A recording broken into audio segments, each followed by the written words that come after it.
En este vídeo voy a hacer un análisis de la última hora de Bitcoin como representación del mercado de las criptomonedas y de la última hora del SP 500 como representación de la bolsa en Estados Unidos para determinar si podemos esperar un rebote alcista durante este mes de marzo. Bueno, vamos a empezar primero por la última hora de Bitcoin, simplemente para actualizar si es que ha habido algún cambio respecto a lo que está ocurriendo con la criptomoneda. Ayer ya estuvimos comentando el hecho de que la falta de fuerza bajista en el cierre semanal, es cierto que de alguna forma nos ayudaba a interpretar que no podíamos confirmar la ruptura por debajo de la Bull Market Support Band, con lo cual no teníamos que entrar de forma probable dentro de un ciclo bajista, pero que independientemente, debido a las similitudes con lo que ocurrió en el año 2019, podíamos esperar que o el precio continuara formando una estructura bajista hasta los máximos anteriores, en forma de cuña, de desaceleración o de lo que sea en gráfico diario, o que por el contrario un movimiento impulsivo que anulara esa estructura de cuña, pues simplemente podía significar un pullback, tal y como ocurrió aquí, para testear fuerte tanto la bull market support band como la zona de máximos, de mínimos anteriores, perdón, y luego continuar con ese movimiento. Con lo cual, independientemente de si el precio sigue cayendo hacia abajo de forma desacelerada o sigue subiendo con fuerza, evidentemente una subida que plantea el precio de Bitcoin en 113 no es de lo que estoy hablando, pero si ocurriera una subida con fuerza que nos lleva directamente a los 90 y pico mil, podemos esperar el mismo escenario y el mismo target, y es la zona aproximada de los 73.000, 72.000. Bueno, no ha habido ningún cambio, la realidad es que respecto a ayer no ha habido nada, seguimos en esta fase en la cual estamos intentando encontrar el máximo. Es cierto que pues si marcamos una línea horizontal, teniendo en cuenta los cuerpos, los cierres, sin tener en cuenta las velas, estamos en este nivel, intentando darnos la vuelta. ¿Lo hemos rechazado una vez? Sí. ¿Es verdad que el rechazo ha sido menor que el ataque? Sí. ¿Aquí lo hemos vuelto a atacar? Sí. ¿Ahora estamos volviendo a caer? Sí. Es decir, se está formando una desaceleración importante propia de qué? Primero, de falta de fuerza y dirección, y segundo, consecuencia en muchas ocasiones de noticias importantes como es lo que ocurrirá el día de mañana. No creo que el hecho sea lo de la noticia porque, bueno, Bitcoin ya viene con esta tónica durante estas últimas semanas y últimos meses, con esta falta de fuerza clara. No la falta de fuerza simplemente se denota en la vela. Por ejemplo, aquí, cuando tuvimos uno, dos, tres, literalmente 4 días con velas de cuerpos muy, muy pequeños y sombras muy, muy largas. La falta de fuerza también se denota en subir, frenar, caer, subir, ahora caer, y no terminar de avanzar ni de retroceder. Del mismo modo que ocurrió aquí, por ejemplo, subes, luego vuelves a caer el mismo día, luego subes mucho, luego caes, luego desaceleras, luego caes mucho, luego subes.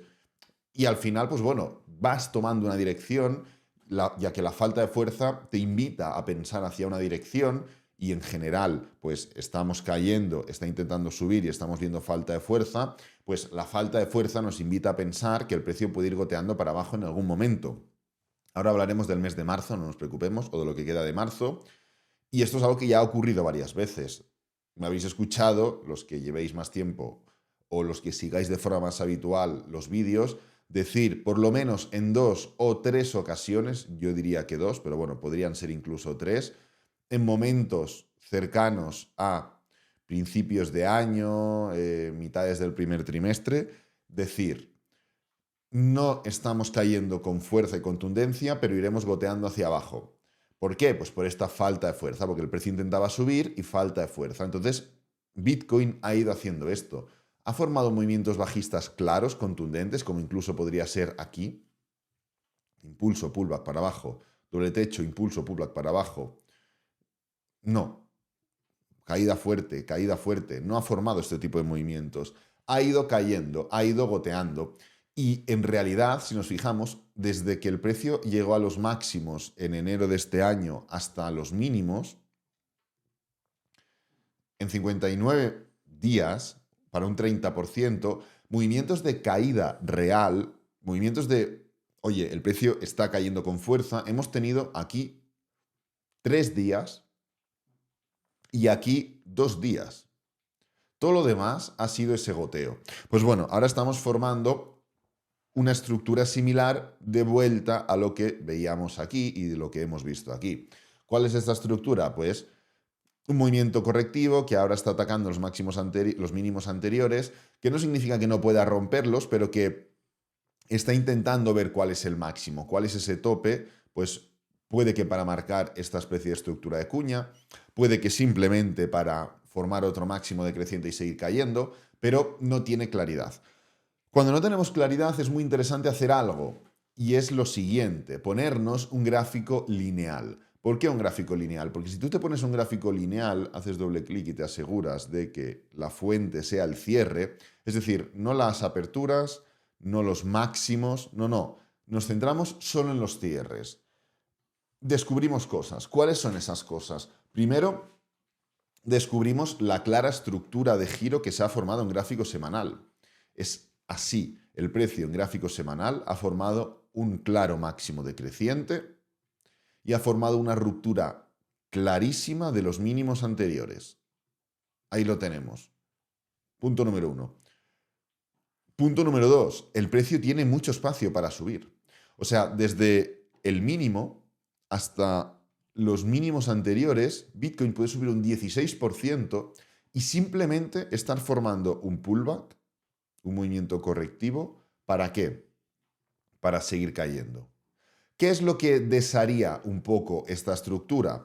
Lo que desharía un poco esta estructura es simplemente formar algo similar a lo que ocurrió aquí. ¿Qué es lo que ocurrió aquí? Bueno, a mitades del 2024 vimos lo mismo, un claro máximo decreciente, lo mismo, una ruptura de los mínimos anteriores, no tan fuerte como la actual, pero lo vimos, y en el pullback el precio se volvió a meter por dentro. Y luego cayó un poco y volvió a meterse por dentro. Y luego cayó un poco y volvió a meterse por dentro. Bueno, entrar en una tesitura en la cual el precio, pues ahora venga para aquí, lo haga así, luego así, luego así, luego así, y al final termina subiendo. ¿Y qué hemos tenido? Pues un movimiento correctivo tal, o un rango, o llamarlo lo que quieras, ¿no? Algo muy similar a lo que ocurrió aquí.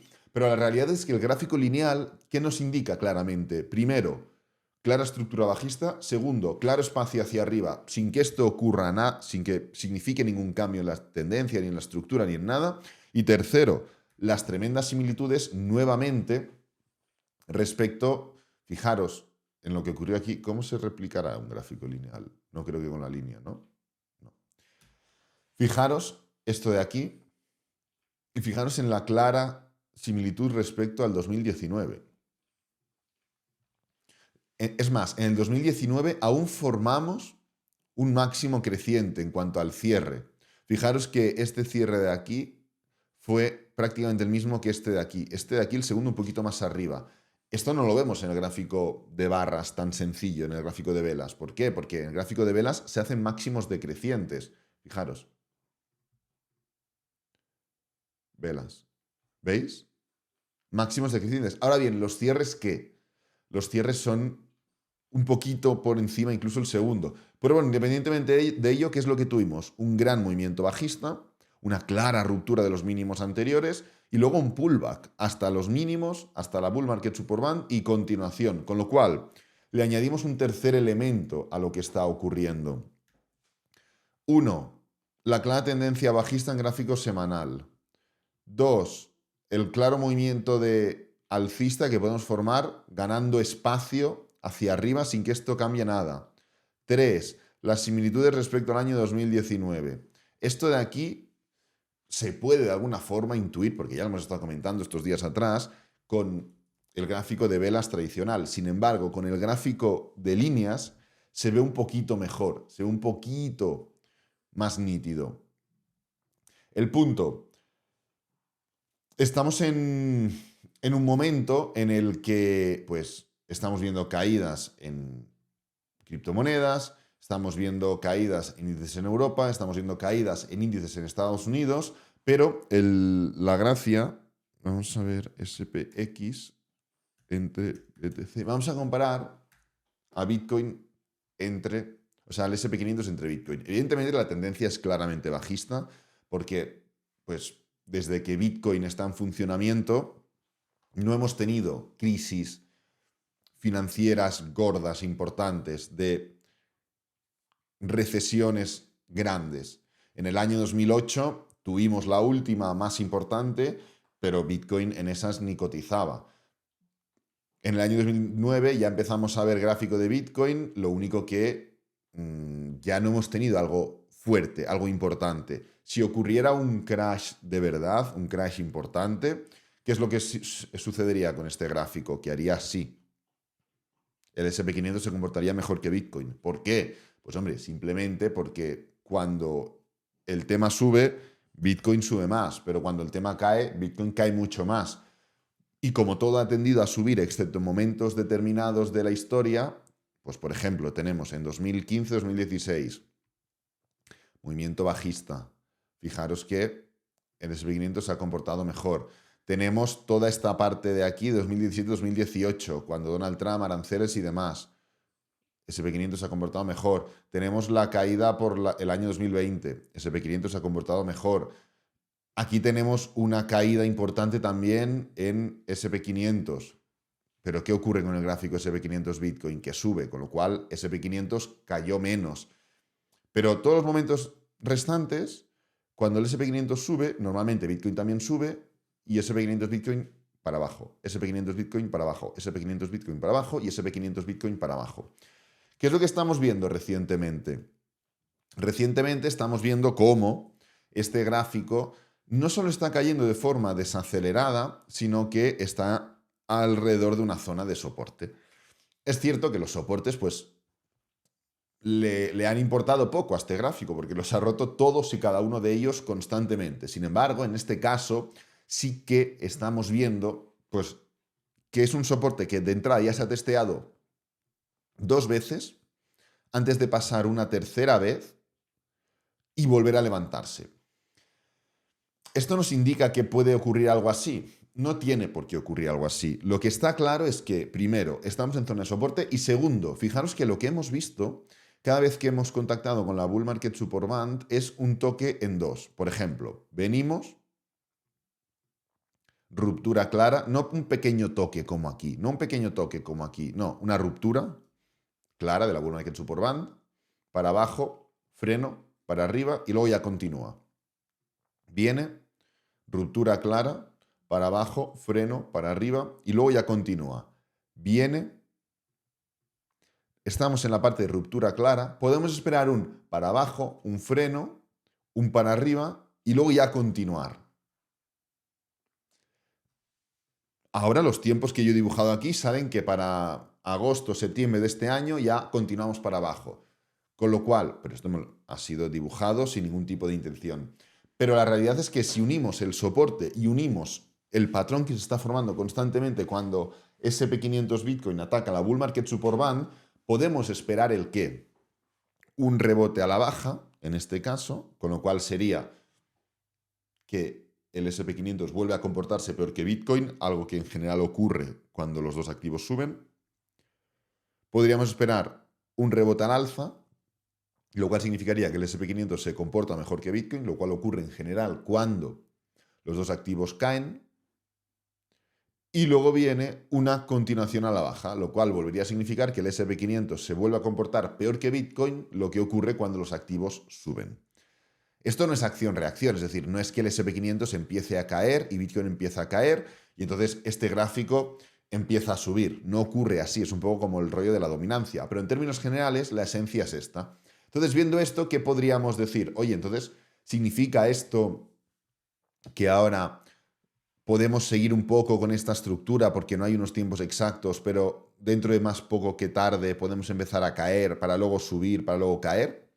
Bueno, podemos ver qué es lo que ocurre con el SP500, ya que estamos en una estructura bajista, estructura que, cuidado, aún no ha confirmado ese cambio de tendencia. Es decir, sí, hablamos hace unas semanas de que la clave, y podéis ir, no sé dónde estará el vídeo, pero bueno, hablamos hace unas semanas de que la clave para el SP500 era romper la zona de los 5.780 aproximadamente. ¿Por qué? Porque sobre estos niveles, o 5.800 por ahí, tenía los mínimos anteriores. Y el precio cambia de tendencia de alcista a bajista ¿Cuándo qué? Cuando empieza a hacer máximos y mínimos decrecientes. Tú, por ejemplo, aquí no has cambiado aún de tendencia porque has hecho solo un pullback. Sí, es un pullback denso, pero los mínimos siguen siendo crecientes. Entonces, cuando haces un máximo decreciente, formas un principio de cambio de tendencia. Y cuando rompes los mínimos anteriores, ya tienes una tendencia bajista. ¿Por qué? Porque has hecho máximos y mínimos decrecientes. Bien, ¿qué es lo que ha hecho el SP500? Los máximos siguen siendo crecientes. ¿Con desaceleración? Sí, la desaceleración nos sirvió. Acordaos esos análisis en los que decíamos, oye, mirad que los máximos y los mínimos cada vez están más comprimidos en el SP500. Pues esta desaceleración ya nos sirvió ¿para qué? Para entender que podíamos entrar en una fase de distribución. Muy bien. Ahora ya hemos roto los mínimos anteriores, pero necesitamos formar un máximo decreciente. Y el máximo decreciente se forma a través de un impulso, de una desaceleración y de un giro. Entonces ya tienes los máximos y los mínimos decrecientes y ya tienes el cambio de tendencia hecho, el cambio de tendencia definido y pues el mercado dirá hasta dónde te hundes. Pues bueno, en el SP500, históricamente hablando, está lleno de niveles o de momentos en los cuales en el mes de marzo se han formado esos mínimos locales. ¿Qué es un mínimo local? Un mínimo local, aquí tenemos uno, es un mínimo que lo que provoca es un pullback para seguir cayendo. Aquí tenemos, en el año 2022 lo vivimos, en el año 2020, en este caso, pues se formó un mínimo local que dio paso a un movimiento impulsivo. El precio luego nos siguió cayendo, es cierto, pero se formó una especie de recesión rápida. Lo único que la estructura no es la misma ahora que entonces, pero fue esa estructura de mínimo que levantó el precio del SP500. Yo creo que si el precio del SP500 se levanta durante este mes de marzo, tiene una probabilidad elevada, a menos de que vaya rompiendo, de formar ese cambio de estructura. Y esto, pues bueno, es cuestión de que busquéis. Yo he buscado 4 así rápidamente para que los podáis ver. En el año 2008 ocurrió lo mismo. Tenemos ese movimiento bajista, mes de marzo, mínimo local, pullback y para abajo. Pullback, claro, pullback ¿hasta dónde? Pues hasta niveles de resistencia, hasta zonas donde podemos ver ese cambio de estructura, desaceleración, tal, y para abajo. Y bueno, simplemente pues podéis poneros a buscar y encontraréis múltiples veces en las cuales durante el mes de marzo el precio en el SP500 ha formado ese movimiento impulsivo en forma de pullback y pues luego la mayoría de veces termina cayendo y otras veces como en 2020 pues es una recuperación en V y ya está, y aquí no ha pasado nada. El tema es que además, si analizamos el ROI del SP500, podemos ver que esto es el ROI de este año. Este año pues hemos empezado tal, para abajo, nos hemos ido rápidamente para arriba, esta especie de doble techo y rápidamente para abajo, ¿no? Y este es el ROI, el retorno promedio de todos los años postelectorales. Pues bien, lo que podemos esperar para esta fecha también es una especie de rebote. El año postelectoral es muy similar. Empieza un poquito para arriba, se va para abajo y luego viene el rebote. Si ponemos el 2025 aquí, empieza para arriba, para abajo y luego viene el rebote. Es cierto, el año postelectoral, después del rebote, ¿qué viene? Subida, subida, subida, subida, subida. ¿Podemos esperar exactamente lo mismo? No podemos tomárnoslo al pie de la letra. Estas son simplemente ilustraciones, porque si precisamente hay estas estructuras o este promedio es porque hay años donde el año postelectoral ha empezado como un tiro y hay años que el año postelectoral ha empezado fatal. Entonces sale este promedio. En este caso tenemos una especie de mix. El punto, ¿podemos esperar un rebote según lo que hemos visto en otros años postelectorales? Sí, de hecho ya lo estamos haciendo. Creo que después de este rebote hay más probabilidades de poder formar una continuación a la baja que continuar como si no hubiera pasado nada. Yo pienso que sí. Lo dejo dicho de mi palabra y lo afirmo categóricamente. No. ¿Por qué? Pues porque en el momento en el cual veamos el rebote, ¿qué haremos? Analizar cómo se está formando este rebote. La pregunta siempre es la misma. ¿Cómo? ¿Se está formando de forma desacelerada? Probabilidad muy elevada de que el precio haga así. Y luego analizamos esto. ¿Está cayendo de forma acelerada? Probabilidad de que rompamos. ¿Está cayendo de forma desacelerada? Probabilidad de que nos giremos. Entonces, de entrar en una especie de rango de movimiento horizontal. Es decir, creo que sí que podemos tener un pequeño rebote durante este mes de marzo, durante lo que resta de marzo, un pequeño rebote que no altere para nada las estructuras bajistas que estamos viendo o los principios de cambios de tendencia, y luego analizar y ver qué es lo que ocurre con el precio y cuál es la fuerza real de ese rebote. La realidad es que mañana tenemos noticias muy importantes y será trascendental verlas, porque esas noticias sí que marcan dirección, sí que marcan importancia, sí que marcan estabilidad o salud económica. Ver los tipos de interés, ver cómo una persona que dirige la economía del país y del activo más importante del mundo, que es el dólar y Estados Unidos, cree que está su propio país y qué cree que tiene que hacer o deshacer respecto a esa situación económica. Entonces, mañana igual viene Jerome Powell y dice cualquier historia que el mercado interpreta como muy alcista y se deshace todo y sigue el mercado bien alegre. ¿Es poco probable? Sí, es poco probable. O mañana viene y dice algo muy negativo y esto se hunde aún más, y Bitcoin se hunde aún más, y el S&P 500 se hunde aún más. También puede ser, tendremos que ver el tema de las noticias, obviamente. Dejando las noticias de lado, creo que podemos ver un pequeño rebote durante este mes de marzo, sí, sin que altere nada, y creo que independientemente de lo que ocurra, rebote o no rebote, el precio de Bitcoin tiene un target claro y es aproximadamente los 72.000. Así que nada, voy a dejar este vídeo por aquí, espero que te haya gustado, que te haya servido, que es lo importante. Si es así, dale me gusta, suscríbete, compártelo con amigos, con la familia y nos vemos en el próximo vídeo. Adiós.